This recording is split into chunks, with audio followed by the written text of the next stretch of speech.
प्राचीन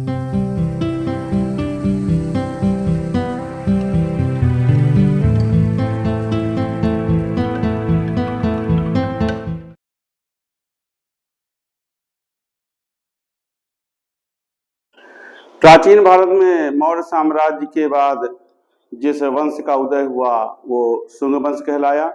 तो आज हम शुंग वंश के बारे में अध्ययन करेंगे कि शुंग वंश की स्थापना किसने की थी और उसके कौन कौन से शासक ऐसे हुए थे जो इतिहास में अपने नाम को प्रसिद्ध करने में सफल रहे। मौर्य वंश के अंतिम शासक बृहदत्त थे, जिनकी हत्या करके उनके सेनापति पुष्यमित्र शुंग ने मौर्य साम्राज्य का अंत किया और शुंग वंश नामक एक नए वंश की स्थापना की। हमने आपको बताया कि मौर्य वंश की शासन प्रणाली से उस समय की प्रजा, उसकी सेना और कई अन्य धर्म के लोग असंतुष्ट थे और उसी का फायदा उठा करके पुष्यमित्र शुंग, जो कि उनका सेनापति था, उसने सेना का परेड दिखाने के बहाने अपने शासक बृहदत्त को ले जाता है और उसकी हत्या कर देता है। सेना उसके इस कृत्य का विरोध नहीं करती है, क्योंकि एक तो वो सेनापति होता है और जो दूसरा आश्रय निकाला जाता है वो ये होता है कि सेना जो है बृहदत्त से असंतुष्ट रहती है। शुंग वंश के विषय में अगर हम देखते हैं तो हर्ष चरित्र जो बाणभट्ट द्वारा रचित है उसमें और पतंजलि के महाभाष्य में यवन आक्रमण की चर्चा की गई है।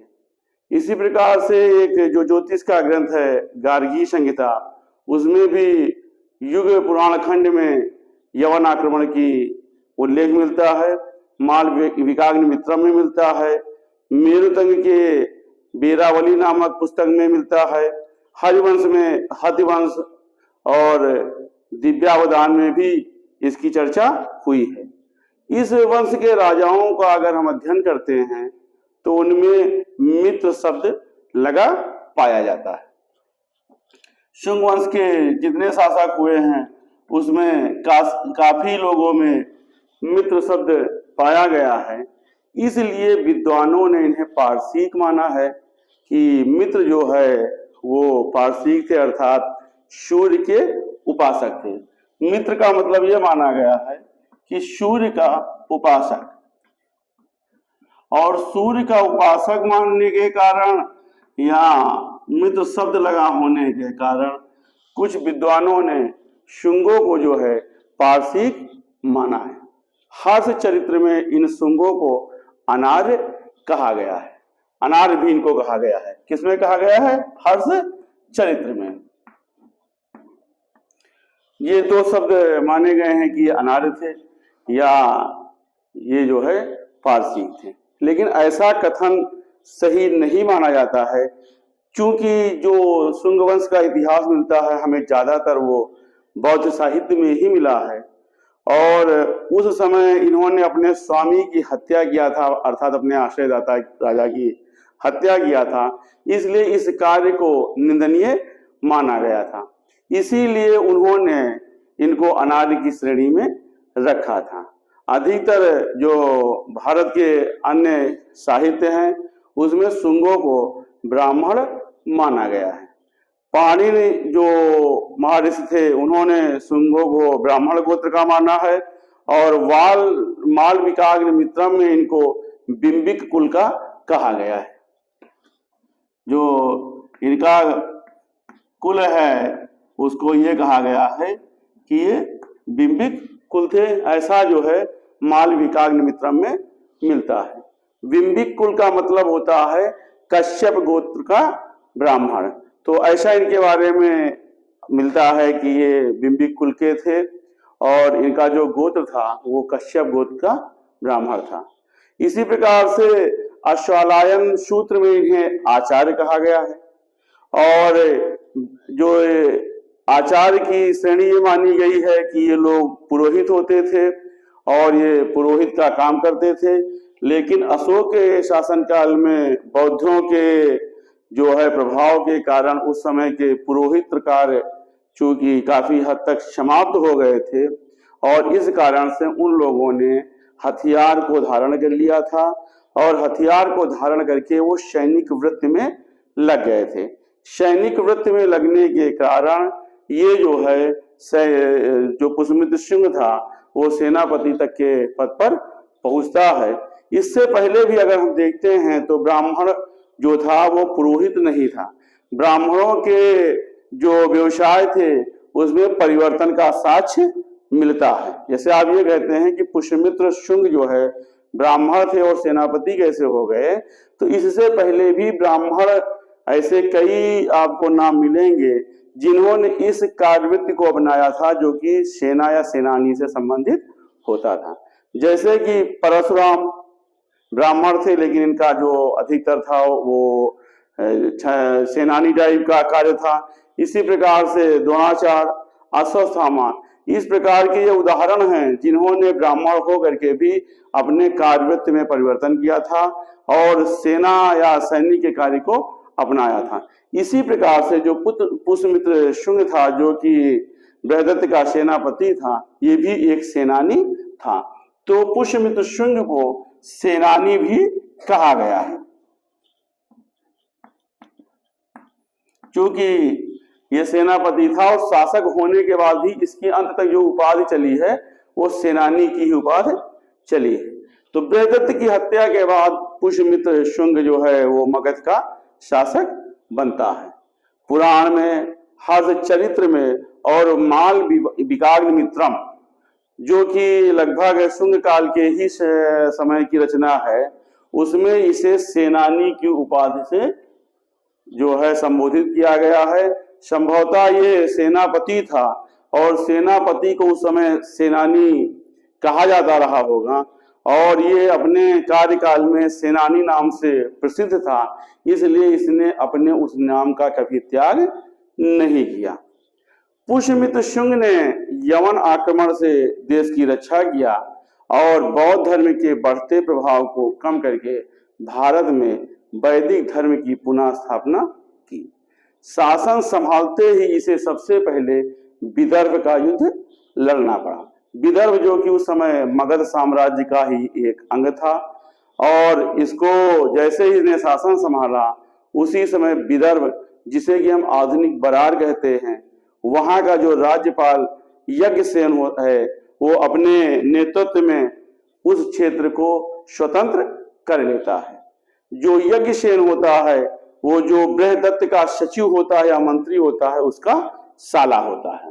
तो जो विदर्भ है सबसे पहले इसने अपने को शुंगों के राज्य धारण करने के तत्काल बाद इसने अपने को स्वतंत्र किया और यहाँ का जो शासक होता है या यहाँ पर जो मगध साम्राज्य का प्रतिनिधि होता है यज्ञसेन होता है और यज्ञसेन जो होता है वो सचिव का साला होता है।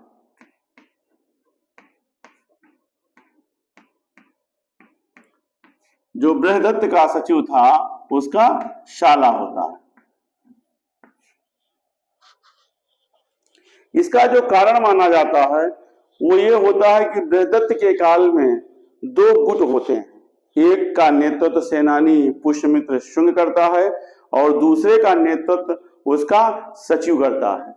सचिव का जो साला होता है वो यज्ञसेन वहां विदर्भ का जो है प्रतिनिधि होता है और जब पुष्यमित्र शुंग जो है गद्दी पर बैठता है तो सबसे पहले वो अपने विरोधी गुट के नायक या अध्यक्ष जो सचिव होता है उसको कारागार में डाल देता है और पुष्यमित्र शुंग का जो पुत्र होता है अग्निमित्र वो विदिशा का शासक होता है।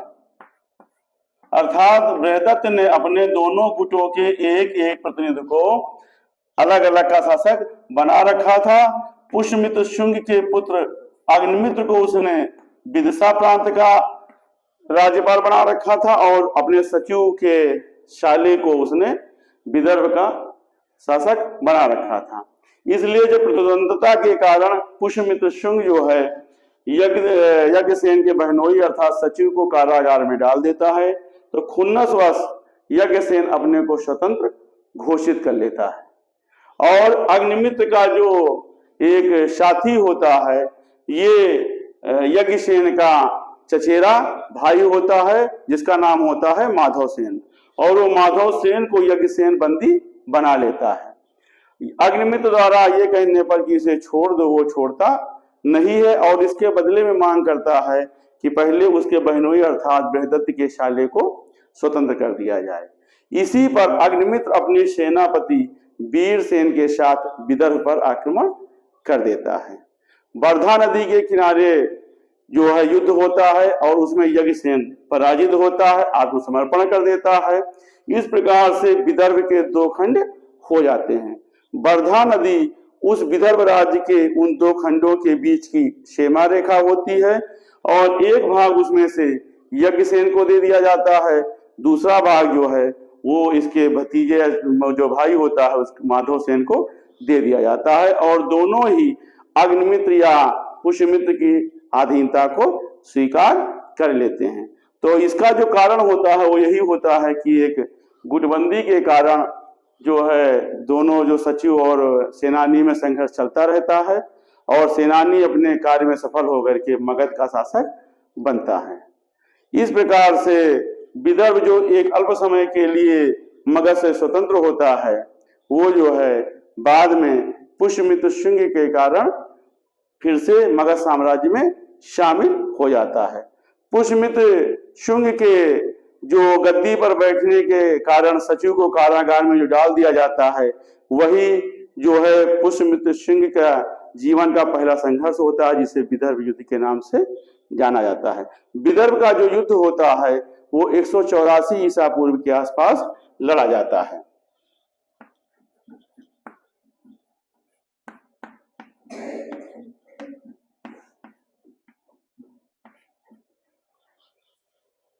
इसके बाद जो पुष्यमित्र शुंग को अगला युद्ध लड़ना पड़ता है वो यवन लोगों से लड़ना पड़ता है। विदर्भ युद्ध के बाद जो अगला युद्ध होता है वो यवन से होता है। यवन के लोग साकेत पर आक्रमण करते हैं।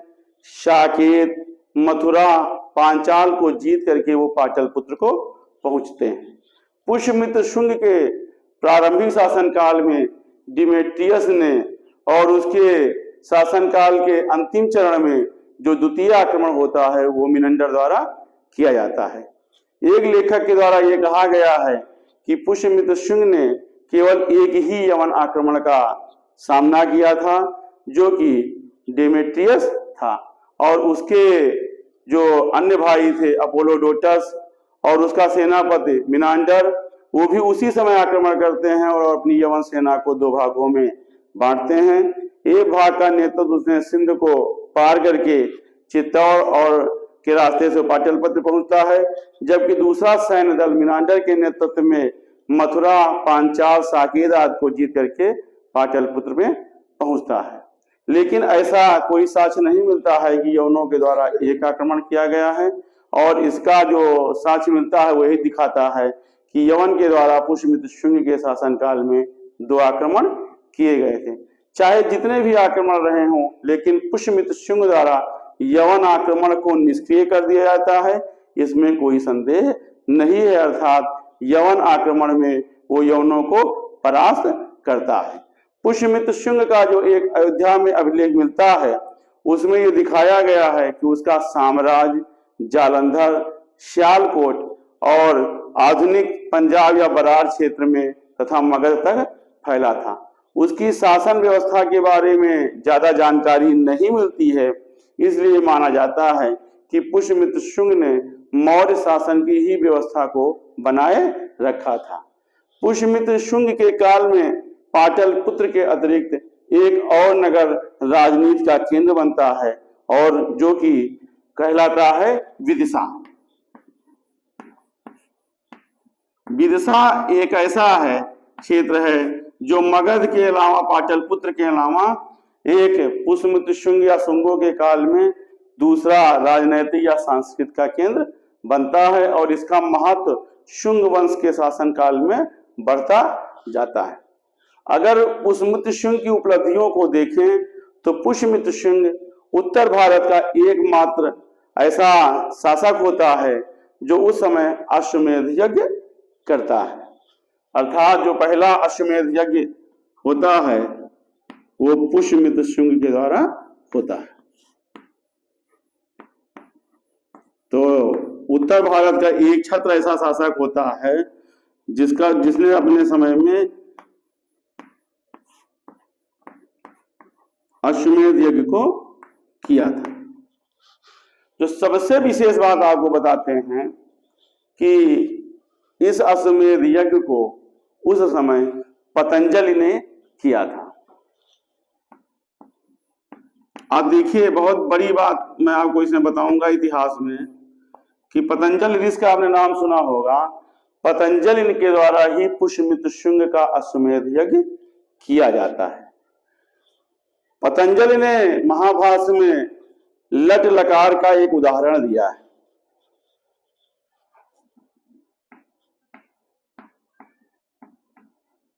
और जो लट लकार का उदाहरण दिया है वो उन्होंने पुष्यमित्र शुंग के अश्वमेध यज्ञ को बताते हुए दिया है। उसमें उन्होंने लिखा है इहि पुष्यमित्रम, इहि पुष्य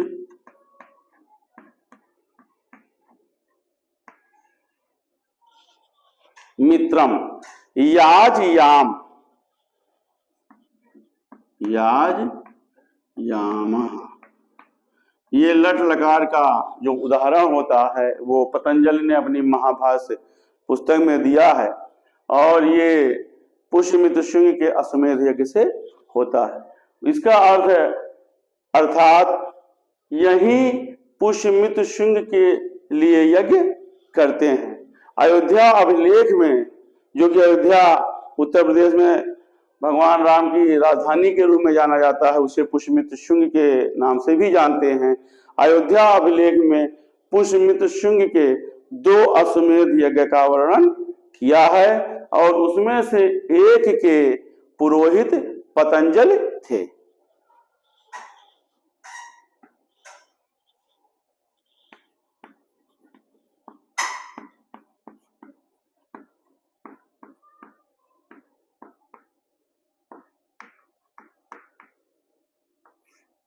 तो ये पुष्यमित्र शुंग का एक जो है संक्षिप्त परिचय रहता है कि उसके शासनकाल में जो है कौन कौन सी महत्वपूर्ण घटनाएं घटी थी। तो विदर्भ युद्ध और यवन आक्रमण एक ऐसा था जो पुष्यमित्र शुंग के शासनकाल में हुआ था और अपने शासनकाल में उसने अश्वमेध यज्ञ को कराया था, जिसमें से एक के पुरोहित उस समय के प्रसिद्ध ऋषि पतंजलि थे।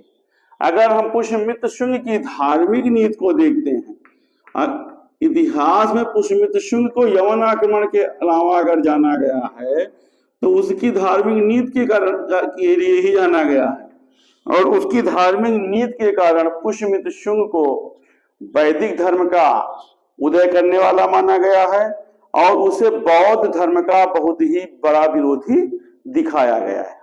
जबकि अभी हम इसमें अध्ययन करते हैं तो ऐसी बात निकल करके नहीं आती। हमने आपको बताया कि पुष्यमित्र शुंग को बौद्ध संस्कृत का विनाशक माना गया।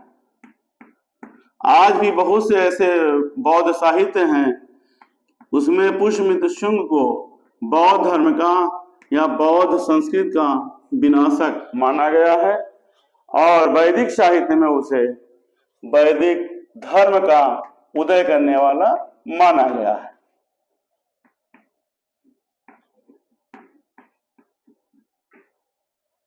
ये ऐसे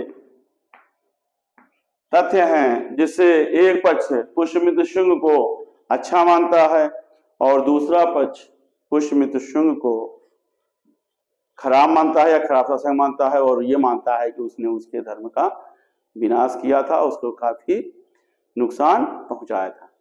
पाटलिपुत्र के कुकुटाराम महाविहार को नष्ट करने वाला बताया गया है।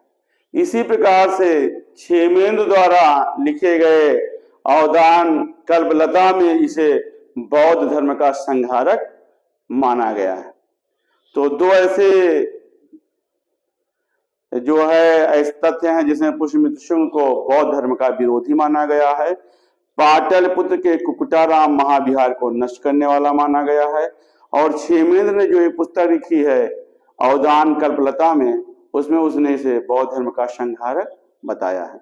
लेकिन ऐसा सही प्रतीत नहीं होता है। इसी भ्रांति को हम आपको अभी दूर करते हुए बताते हैं। क्यों नहीं होता है? जो इसके पक्ष में बौद्ध धर्म के संस्था विनाशक के रूप में कहा गया है, उसमें पहला कहा गया है कुकुटाराम,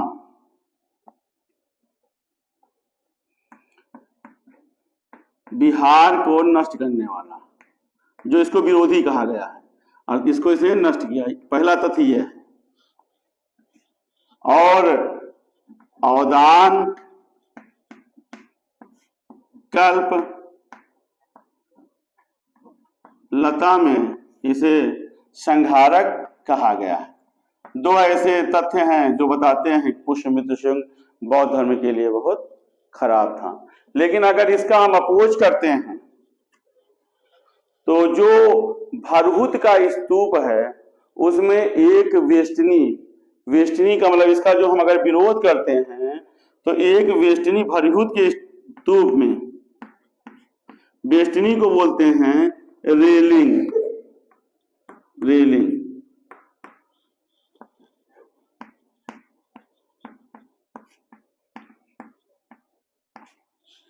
भरहुत स्तूप की एक वेष्टनी या एक रेलिंग शुंग वंश के द्वारा बनवाई गई थी। उस पर लिखा है शुंगन रजे, अर्थात शुंग वंश के राज्यकाल में। शुंगन रजे लिखा है भरहुत की एक वेष्टनी पर, रेलिंग पर। इसका मतलब है शुंग वंश के राज्य काल में। यह दिखाता है कि ये एक धार्मिक सहिष्णुता प्रदर्शित करने वाला शासक था और उसने बौद्ध धर्म को कोई क्षति नहीं पहुंचाई थी। अगर वो बौद्ध धर्म का विरोधी होता तो भरहुत के स्तूप में वो एक वेष्टनी या रेलिंग को ना बनवाता। जो इसे बौद्ध साहित्य में बौद्ध धर्म का विरोधी माना गया, उसका सबसे बड़ा जो कारण हमको दिखता है वो ये है कि बृहदत्त जो कि मौर्य शासक था वो बौद्ध धर्म का अनुयायी था और चूंकि पुष्यमित्र शुंग ने उसकी हत्या किया था और इस प्रकार से बौद्ध धर्म को पीड़ा पहुंची थी। और उसने ब्राह्मण धर्म को, जो कि बौद्ध धर्म का प्रतिद्वंदी था, उसको राजाश्रय दिया था।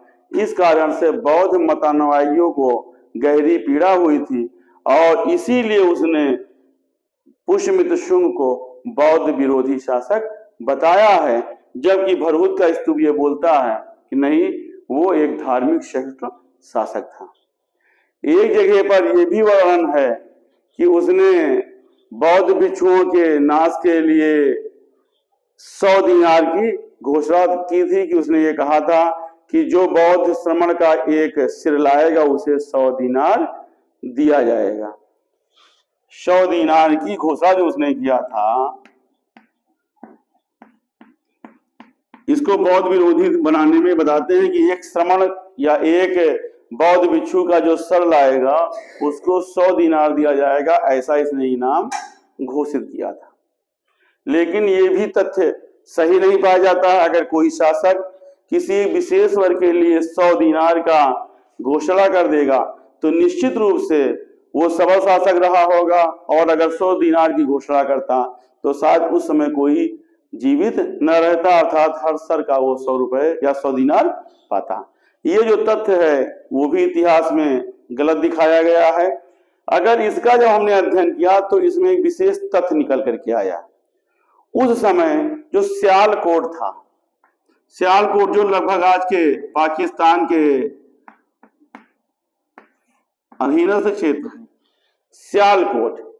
सियालकोट में जो बौद्ध भिक्षुओं का संघ था वो पुष्यमित्र शुंग के वैदिक धर्म को ज्यादा राजस्व देने के कारण पुष्यमित्र शुंग से खिन्न था और उसने सियालकोट के बौद्ध भिक्षुओं ने यवनों से संपर्क किया था कि आप आकर के पुष्यमित्र शुंग पर आक्रमण करो। अर्थात उस समय सियालकोट के जो बौद्ध भिक्षु थे वो पुष्यमित्र शुंग के राज्य विरोधी गतिविधि में लगे थे।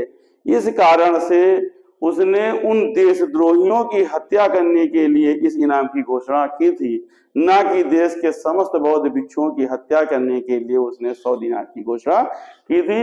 एक विशेष क्षेत्र के बौद्ध भिक्षु उसके राज्य के विरोध में या देशद्रोह में संलग्न थे और यवन आक्रमणकारियों से संपर्क कर रहे थे। इस कारण से उसने सियालकोट के उस विशेष बौद्ध क्षेत्र के बौद्ध भिक्षुओं के सर पर 100 दिनार का इनाम रखा था।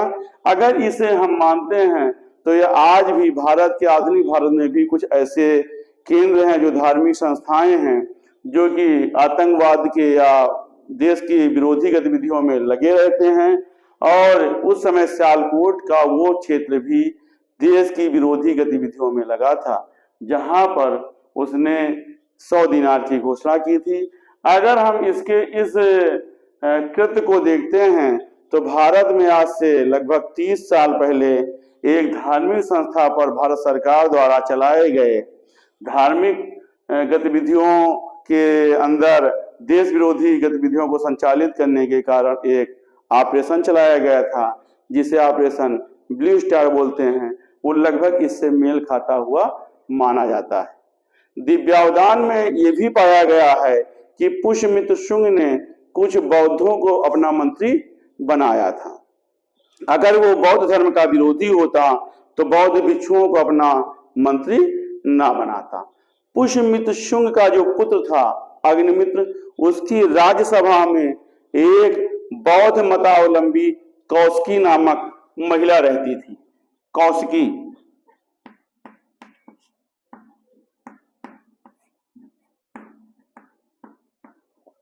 ये बौद्ध महिला थी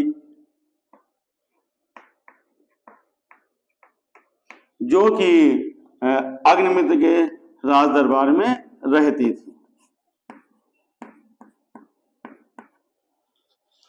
और इसे उस राज्य दरबार में काफी सम्मान दिया जाता था।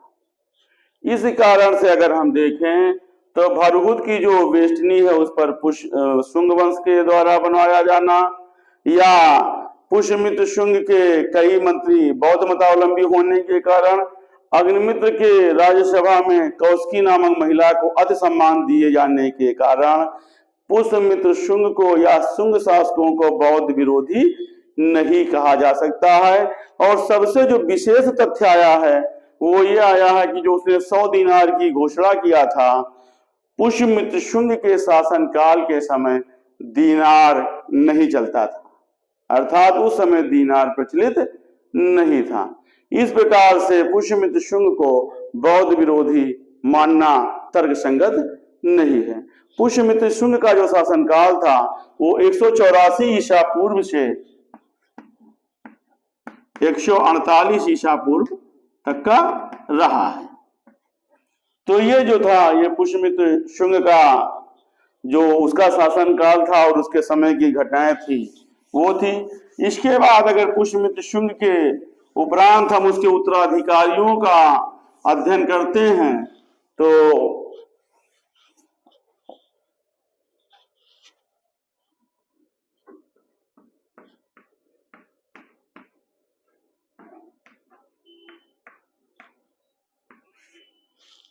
पुष्यमित्र शुंग के बाद उसका पुत्र अग्निमित्र, जो कि उसके शासनकाल में विदिशा का शासक होता है, वो उसका उत्तराधिकारी बनता है और वो शुंग वंश का दूसरा शासक बनता है। अपने पिता के शासनकाल में ये हमने बताया कि विदिशा का उपराजा था या वहां का राज्यपाल था। इसके समय में हमको कोई विशेष घटना की जानकारी नहीं मिलती है। अपने विशेष शासन काल की जो उसकी 8 वर्ष की अवधि होती है उसमें इसके द्वारा कोई ऐसा कार्य नहीं मिलता है जिसमें कि ये माना जाए कि उसने कोई ऐसा काम किया हो जो इतिहास में अपना स्थान पाता हो। हालांकि अपने पिता के शासनकाल में उसने यवनों के आक्रमण को असफल किया था। इसके बाद वसु ज्येष्ठ यहाँ का शासक बनता है शुंग वंश का।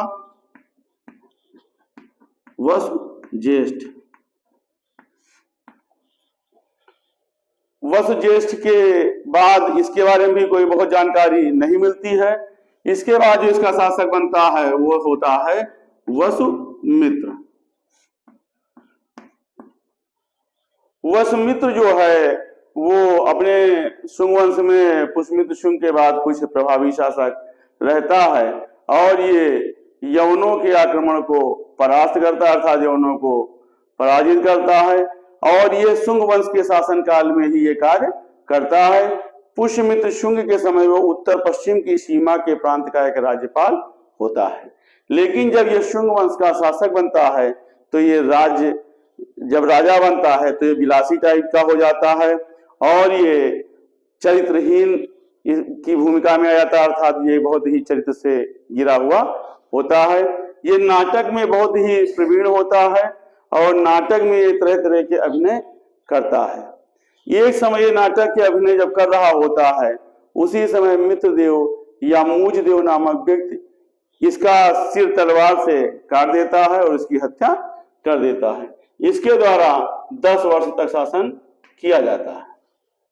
तो ये वसुमित्र का इतिहास होता है। वसुमित्र के बाद आंध्रक,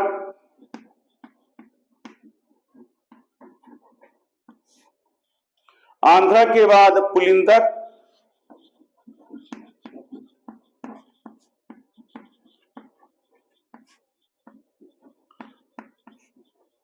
और इसके बाद घोष और घोष के बाद बजमित्र।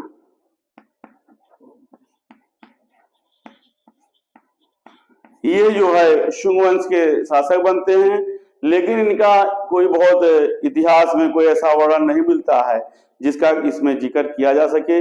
इसका जो सबसे अंतिम शासक होता है वो भागवत या भाग भद्र होता है। ये इस वंश का नवा शासक होता है। पुष्यमित्र सिंह के बाद 2, 3, 4, 5, 6, 7, 8, 9 तो भागभद्र जो है इस वंश का नवा शासक होता है और ये कुछ शक्तिशाली होता है। वसुमित्र के बाद ये कुछ शक्तिशाली शासक होता है। अपने शासन काल के 19वें वर्ष में ये तक्षशिला के यमन राजा एंटियाल कोडस के राजदूत जो है इसके शासन काल में उपस्थित होता है, जिसका नाम होता है हेलियोडोरस। वो इसके विदिशा राज्य में उपस्थित होता है और ये भी भागवत धर्म का अनुयायी होता है।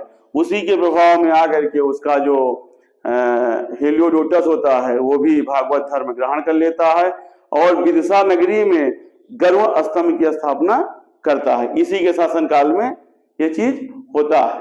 जो हेलियोडोट्स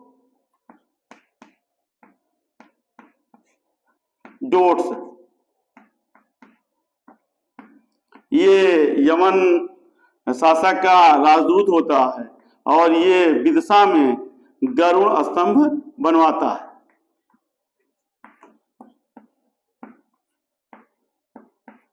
और यमन होने के बाद भी ये भागवत धर्म या वैदिक धर्म को ग्रहण करता है और ये जो होता है वो भागभद्र के समय का होता है। तो इस प्रकार से जो है ये शुंगों का एक शासक होता है। इस वंश का जो सबसे अंतिम शासक माना गया है वो देवभूत को माना गया है, जो कि 10 वर्ष तक शासन करता है और वो भी बहुत ही विलासी टाइप का व्यक्ति होता है। हमेशा वो भोग विलास में लिप्त रहता है। इसी के कारण उसकी हत्या रानी के वेश में उसकी नौकरानी की लड़की के द्वारा कर दी जाती है और उसकी हत्या करने के साथ ही शुंग वंश का इतिहास समाप्त होता है और इसकी हत्या करने में जो सहायक होता है वो उसका अमात्य वासुदेव होता है।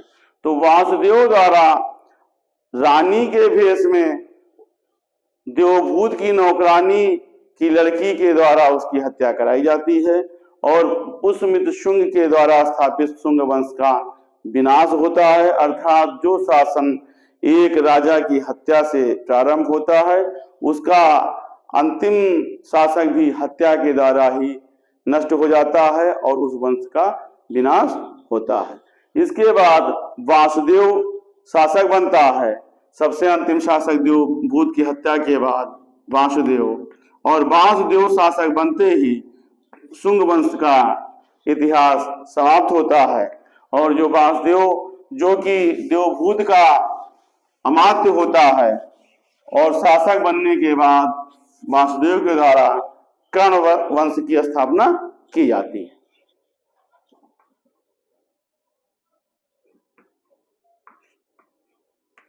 कर्ण वंश, इसका जो सबसे पहला शासक होता है वो होता है वासुदेव। जो वासुदेव जो है, हमने आपको बताया कि शुंग के अंतिम शासक देवभूत की हत्या करने के बाद उसका अमात्य वासुदेव गद्दी पर बैठता है और इसके द्वारा कर्ण वंश की स्थापना की जाती है। कर्ण वंश भी एक ब्राह्मण वंश होता है और ये भी शुंगों की भांति वैदिक परंपराओं को बढ़ाए रखते हैं, उन्हीं को बनाए रखते हैं। इस वंश के शासकों का कोई ऐसा इतिहास नहीं मिलता है जो इतिहास में स्थान पाता हो। इस वंश में 4 शासक होते हैं। वासुदेव के बाद 3 और राजा होते हैं। जो इस वासुदेव के बाद राजा होता है वो होता है भूमिपुत्र, भूमिमित्र। भूमिमित्र के बाद होता है वो नारायण होता है और नारायण के बाद जो होता है वो होता है सुशर्मा। तो इसके 4 शासक कर्ण वंश के होते हैं और इसमें भूमिमित्र द्वारा 14 वर्ष तक का शासन किया जाता है, नारायण के द्वारा 12 वर्ष का और सुशर्मा के द्वारा 10 वर्ष का शासन किया जाता है। तो इस प्रकार से कर्ण वंश में 4 शासक होते हैं और इनका जो इतिहास होता है वो लगभग 40 साल का होता है और 40 साल में लगभग ये वासुदेव द्वारा लगभग 4 वर्ष का शासन किया जाता है। और इस वंश के सबसे अंतिम शासक सुशर्मा की हत्या करके आंध्र जात के लोगों द्वारा शासन प्रारंभ किया जाता है। आंध्र जात का जो सिंधुक या सिमुक नामक व्यक्ति होता है वो सुशर्मा की हत्या करता है और इस वंश का भी विनाश हो जाता है। इसका जो शासन काल है वो 75 से 35 ईसा पूर्व तक का माना गया है। इसी अवधि में जो है ये कर्ण वंश का विनाश हो जाता है। स्थापित होने के साथ कर्ण वंश के राजाओं का कोई इतिहास न मिलने के बाद भी जो अगर हम इसको जानते हैं इतिहास में, वो ये मानते हैं कि इसी के शासन काल में संस्कृत के प्रसिद्ध कवि भास, जिसका आपने नाम सुना होगा भास, वो इसी के शासनकाल में होते हैं और इन्हीं के शासनकाल में भास द्वारा प्रतिज्ञा यौगंध रायण